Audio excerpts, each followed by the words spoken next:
Et nous sommes de retour au plateau pour la quatrième et dernière partie de cette émission. Nous abordons notre sujet sur le Togo défense.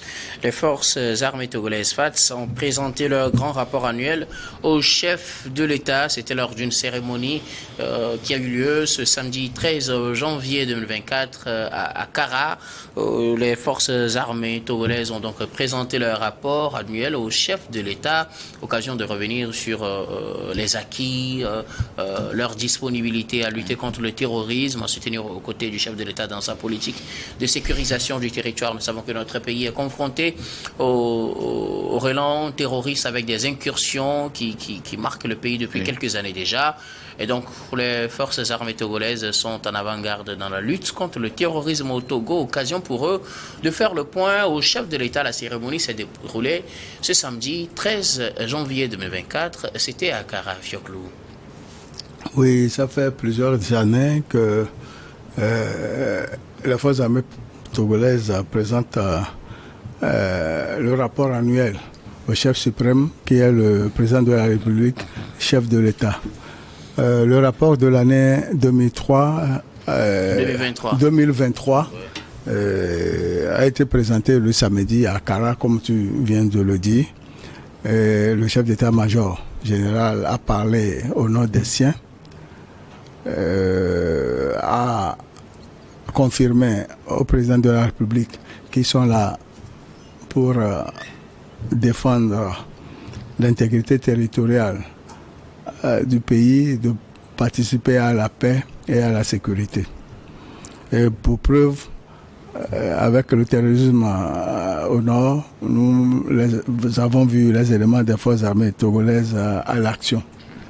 En dehors de ça, nous devons aussi remarquer que au Togo, avant 1964, il y avait 152 hommes comme éléments de la deuxième compagnie du Dahomey, appelée les démobilisés de l'armée française. De 1964 à 1970, nous avons la naissance des forces armées togolaises, c'est-à-dire les trois corps, l'armée de terre, l'armée de l'air et la marine. En 1997, nous avons la création des états-majors de ces trois corps. État-major armée de terre, état-major armée de l'air et état-major de la marine. En 2014, le président de la République a prôné la refondation des forces armées togolaises en parlant des moyens et qui ont pour but d'identifier, d'agir contre les menaces et les risques susceptibles d'affecter la vie de la nation, à savoir la sécurité des populations, l'intégrité du territoire national, la permanence des institutions et la continuité des fonctions essentielles de l'État. Nous avons comme vision la dotation des forces armées togolaises des équipements, des entraînements, des renseignements capables de lutter avec efficacité contre toute forme de menace à la paix et à la stabilité sur le territoire national. L'objectif de cette refondation est de développer et de maintenir dans la durée les capacités opérationnelles permettant d'assurer au mieux les fonctions essentielles d'anticipation, de protection et d'intervention. La mise en place du maillage du territoire national, le maintien dans la durée des capacités opérationnelles. Pour ce faire, et concernant la refondation, nous avons au niveau des militaires 2 régions. Le sud qui est la première région militaire et le nord c'est la deuxième région militaire. Ce même maillage est constaté au niveau de la gendarmerie, où nous avons la première région de la gendarmerie et la deuxième région de la gendarmerie. Bref, je voudrais dire ici que ce rapport fait partie des activités de tous les corps composant les forces armées togolaises et c'est le chef d'état-major qui représente l'armée au niveau de cette cérémonie. Okay. Merci beaucoup. Nous reviendrons tout à l'heure sur l'implication des forces armées togolaises dans la lutte contre le terrorisme tout au long de l'année écoulée 2023. Mais bien avant, Gabin Adjao, les forces armées togolaises ont présenté leur rapport annuel au chef de l'État, chef suprême des armées. C'était ce 13 janvier à Kara. Oui, c'est une cérémonie annuelle et quelque chose qui se fait depuis belle lurette. Ça fait beaucoup d'années que à chaque moment, le chef d'État, le chef d'état-major présente le rapport de l'exercice de l'armée au chef suprême des armées, qui est le président de la République. Donc, c'est tout à fait normal que, bon, après savoir rendu service, il est de bon ton que vous présentiez le rapport du service que vous avez fait à celui-là qui vous a quand même donné mission à agir. Et c'est ce que les forces armées togolaises viennent encore de faire par rapport à leur gestion et surtout à tout ce qu'ils ont eu à faire pendant l'année 2023 au chef de l'État de la République. Et c'est tout à fait normal que le chef de l'État prenne connaissance de l'état de la mission qu'il les avait confiée et ensuite leur donner de nouvelles missions, surtout de nouvelles stratégies quand il s'agit de la protection de l'intégrité du pays et surtout de la lutte antiterroriste. Donc du coup, je pense que nos forces armées depuis le début d'année ont eu à faire beaucoup de choses. Ils ont notamment eu à engranger beaucoup de victoires, ils ont notamment eu à apporter beaucoup de stabilité dans beaucoup de pays. Comme on sait très bien que le Togo est sur plusieurs fronts dans le maintien de la paix.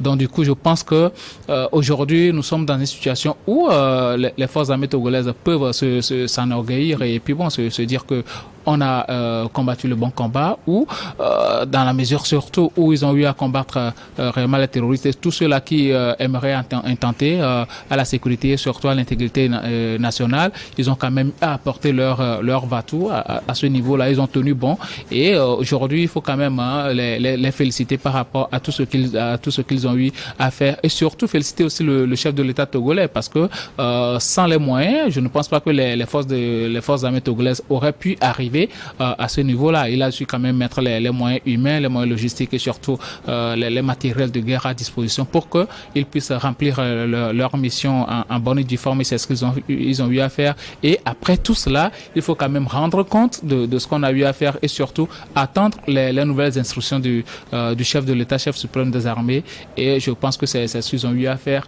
Et le chef de l'État togolais, son excellent frère Sosina Nsingbe, a eu à les féliciter et surtout leur donner de nouvelles recommandations aussi, les a garantis, les a encouragés surtout de son soutien infaillible à poursuivre la mission qui leur a dévolu, à savoir la protection de l'intégrité nationale et surtout la protection des populations civiles.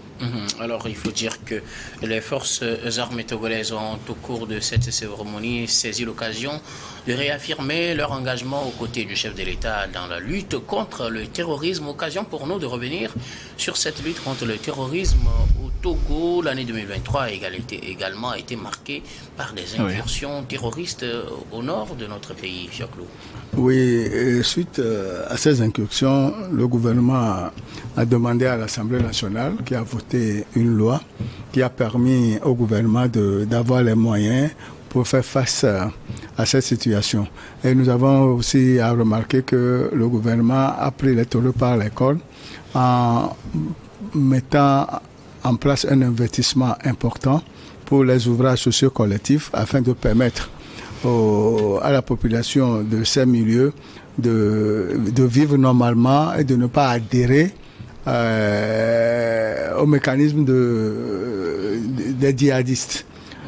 Ce qui veut dire que au nord là-bas, compte tenu des travaux qui sont faits, il est clair qu'aujourd'hui que le gouvernement reconnaît que certaines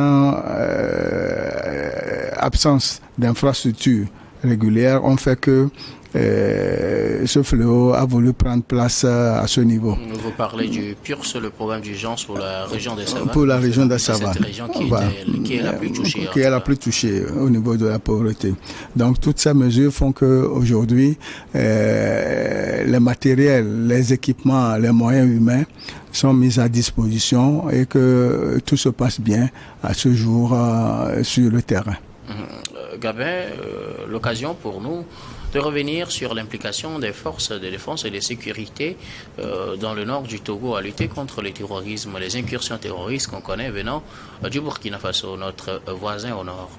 Oui, en début d'année, surtout, on a eu à connaître de ces soucis-là, des incursions terroristes, des terroristes. Et puis bon, moi, ce qui m'a vraiment marqué, ce sont les premiers, les premiers morts de cette histoire où les forces armées ont eu à venir plaider coupable par rapport à tout ce qui s'était passé aux mines, à des enfants qui étaient partis regarder les cinémas, et à leur retour, il y a eu malencontreusement des décès. Mais après tout cela, je pense que les forces armées ont pris les taureaux par les cornes, comme le dieu vient de le dire, et se sont ressaisis par rapport à cette lutte. Et après, ils ont eu d'énormes victoires, beaucoup de victoires, et surtout au niveau de la communication aussi, ils ont su jouer, surtout le gouvernement a su jouer un rôle assez remarquable à ce niveau-là, pour ne pas donner de l'oxygène à ces terroristes. Et les forces armées aussi ont véritablement fait leur travail, ce qu'il faut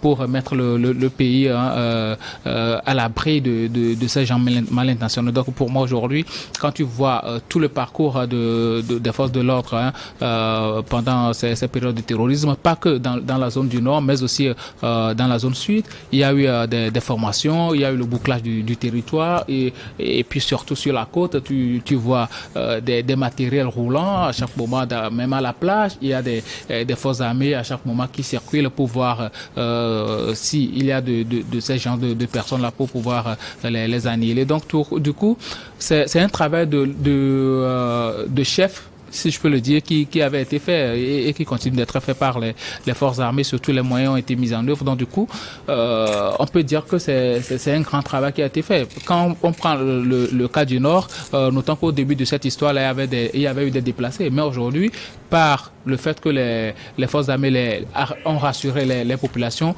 tous ceux-là sont revenus dans leur zone d'habitation et ont commencé par reprendre leurs activités. Ça veut dire que sur le terrain, il y a un grand travail qui avait été fait par les forces armées. Après les premières déboires, ils se sont ressaisis et ont pris les taureaux par le corne et ont amorcé la lutte. Et aujourd'hui, ils ont engrangé d'énormes victoires. Comme on sait très bien que bon, les dernières fois, il y a eu des terroristes qui avaient fait des raids, mais on les avait quand même abattus. Beaucoup ont été abattus. Certains ont fui quand même pour se réfugier ailleurs où on ne sait pas. Je ne suis pas sûr que ces gens-là oseront encore revenir dans ces localités-là. Donc aujourd'hui, toutes ces localités ont commencé par recouvrer la paix, ont commencé par respirer l'odeur de la paix, de la sécurité. Donc c'est dû à l'agissement des forces armées togolaises. C'est dû surtout au fait que ces gens-là ne dorment pas.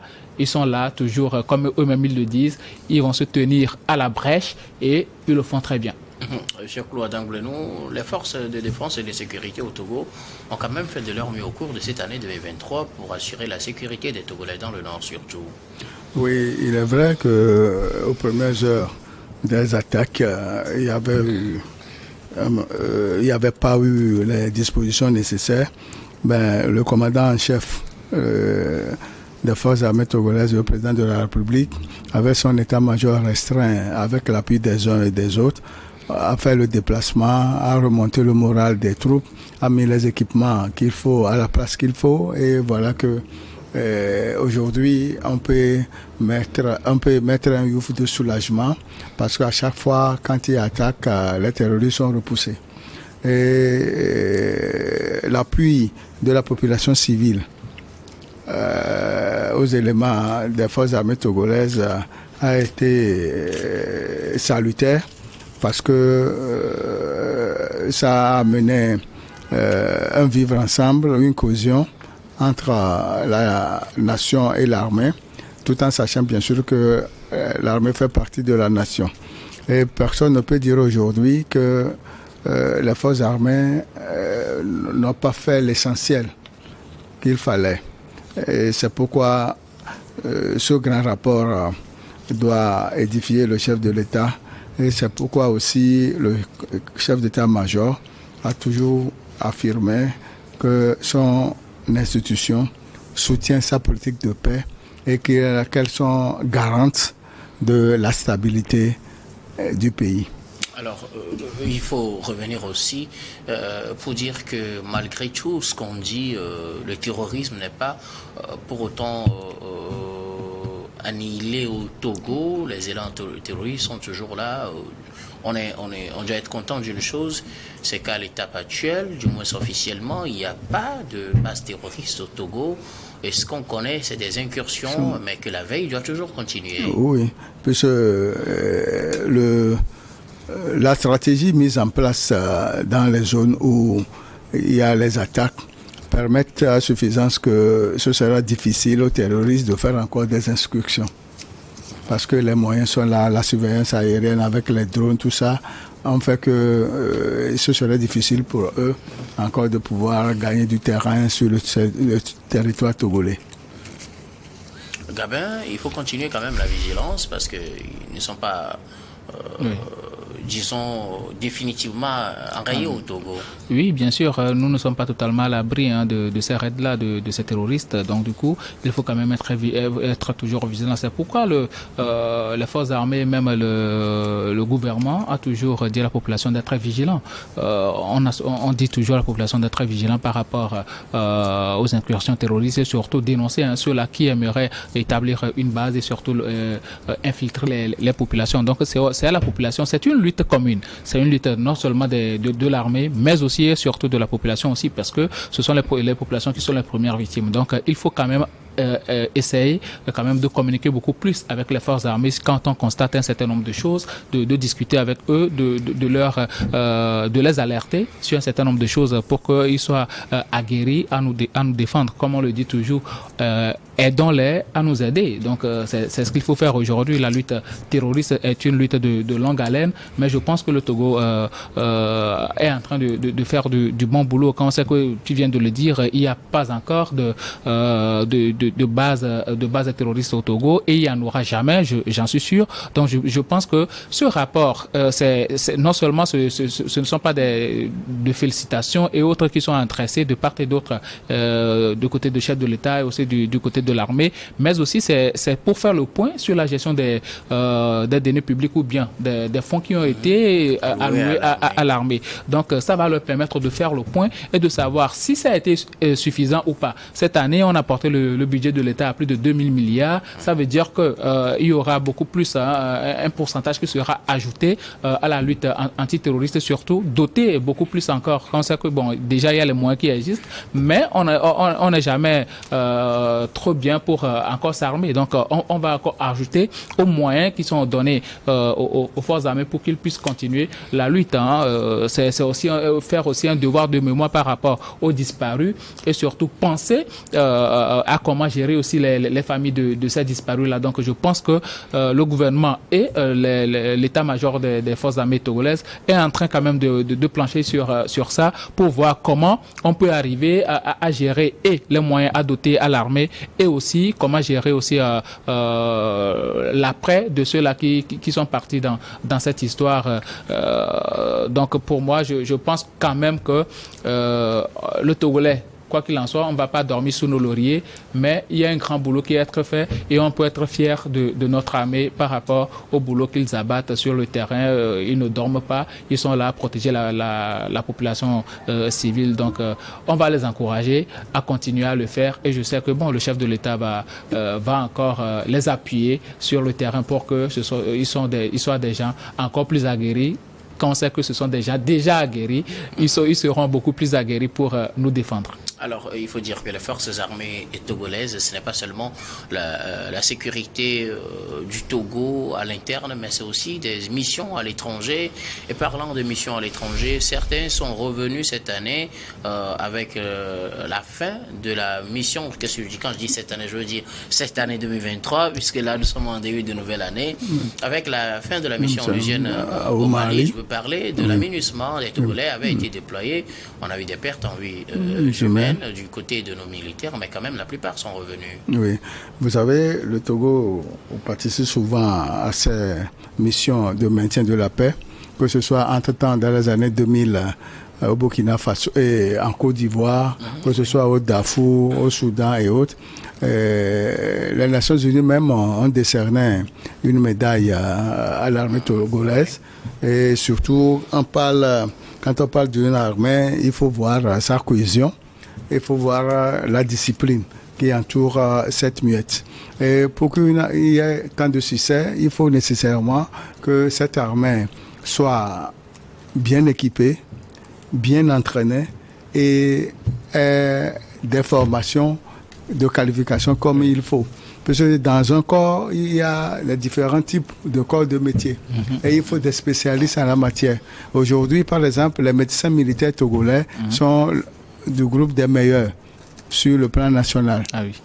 Donc, on a tous les corps. Sur le plan international. Sur le plan international aussi. Et nous devons remarquer aussi que, en dehors de la mission classique, qui est la défense de l'intégrité territoriale, les forces armées togolaises participent des missions de maintien au fait de société avec les CFREP, lors des manœuvres militaires, on édite des actes de naissance, les projets civils dans les milieux, tout ça. Et même la dernière fois, c'était au niveau des soins médicaux au niveau de la cataracte, au niveau des yeux, par les militaires, et c'était sur toute l'endroit du territoire. Ce qui veut dire qu'en dehors de leur mission régalienne, ils sont aussi pour les missions civiles en aidant la population lors des inondations et autres. Il faut dire aussi qu'ils sont à l'international, comme je le disais, comme au Mali, dans l'aménagement, ils sont revenus quand même. Ils ont été là-bas, ils ont contribué. Ils ont contribué. À leur manière à instaurer il y a un camp au niveau de Sévaré et nous avons une bonne note au niveau de leur comportement sur le terrain. Ce qui veut dire que la discipline au niveau de l'armée togolaise est une bonne chose qui est à saluer. Gabin Adjaro, le Togolais, c'est pas seulement au Togo, les forces armées togolaises. Ah oui, ce n'est pas seulement au Togo. Vous savez, le Togo s'est toujours démarqué par son idéologie de maintien de la paix et surtout de promotion de la concorde nationale. Et cette valeur-là, il la transporte sur le continent et même ailleurs. Donc aujourd'hui, les forces armées togolaises, partout où ils ont été, ils sont revenus avec de très bons résultats. Tu ne vas jamais entendre dans un rapport que les forces armées togolaises ont eu à commettre des voies de fait sur la population. Tu n'entendras jamais ça. Même des viols. Ah oui, ils ont toujours fait. On en a connu pour certains pays qui ont dû retirer leurs troupes.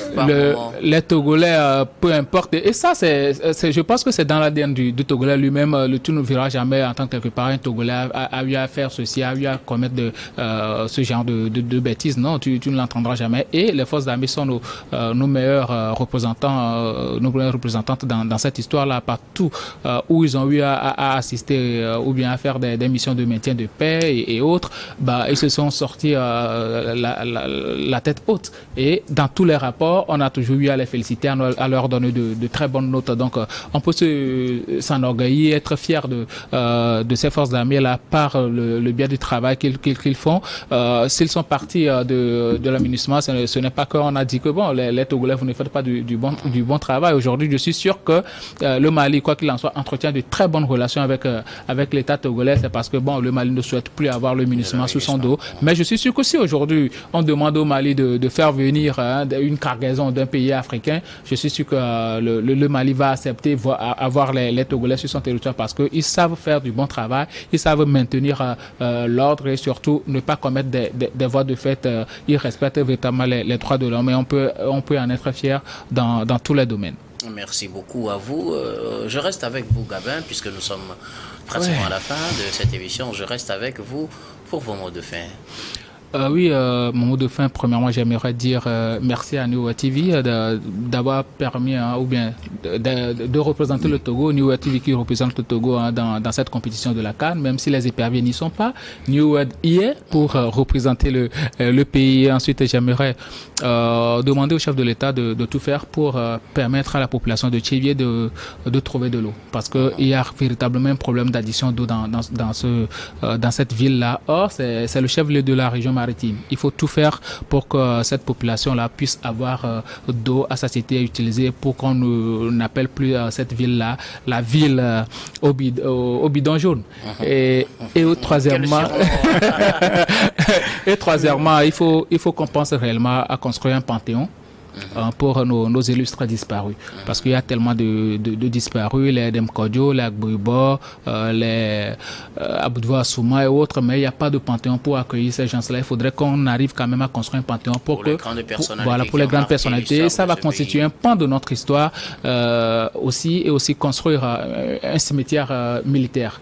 Parce qu'il faudrait que quand même on ait ce genre de choses comme au Ghana et dans d'autres pays pour qu'on puisse aller à chaque moment se recueillir auprès de ces vaillantes personnes-là qui ont eu quand même à lutter pour le pays.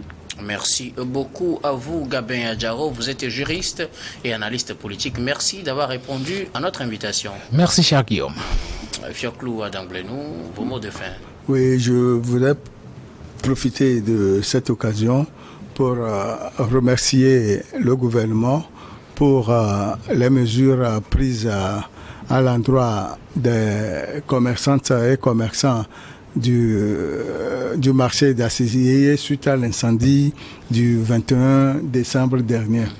Le gouvernement a pris des mesures salutaires pour elles et d'ici peu, elles peuvent rentrer en possession des prêts à taux zéro au niveau des institutions financières où elles prenaient de l'argent, et que certains qui ont eu l'assurance, ce serait à 100%, d'autres qui n'ont pas l'assurance, ce serait à 50%.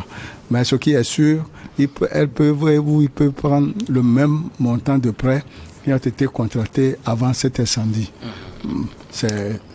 Pour ça, je dis bravo au gouvernement pour ces mesures.